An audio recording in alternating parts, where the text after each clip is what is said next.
מוצא ליד, יכול להיות שזה יהיה נוזל. לא היה נוזל. לפה, בוא נעשה ככה, בקו הלבן שהופך לשחור פה, אני מוריד את הגוף קדימה. בקו של השחור מסתיים, אני לוקח גוף אחורה. עכשיו זה לא גוף אחורה, לוחץ עם הרגליים, נותן.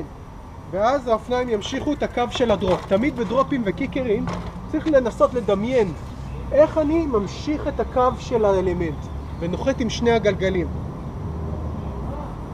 איך אני ממשיך את זה? או שאני בא בטיל, אנרציה תיקח אותי, או שאני צריך לפצות על זה באיזושהי דרך. אז איך אני מפצה, איך אני גורם לגלגל הקדמי שלי להמשיך להיות ישר? זה רק אם אני אלחץ וישאר ככה ויתן לו קונטרה. עכשיו שים לב, אם אני נותן את הקונטרה טוב וימשיך וינחת ביחד. אם אני נותן קונטרה חזק, נחת על האחורי, זה יהיה ככה. אז לפעמים זה יהיה ככה, לפעמים זה, עד שתכירו כבר מניסיון, בגובה כזה, במהירות כזאת, אני צריך לעשות ככה. אוקיי? דה. זה השיטה, זה הפואנטה, אין פה משהו שהוא יותר מזה.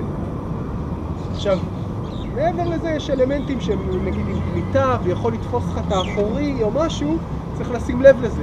אם אתה רואה נגיד שיש פה בליטה, או קיקר נגיד שהוא ככה ויכול לתפוס לך את האחורי, צריך להיזהר מזה. אבל אנחנו, אם זה ככה ישר, לתת את הקונטרה של המנואל, בוא תנסה. קדימה. הופ, יפה מאוד. הופ, יפה, מה עשית? הופ, בינגו!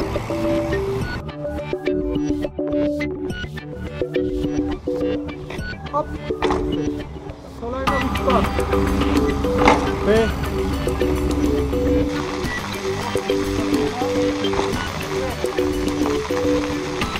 Opa! Opa!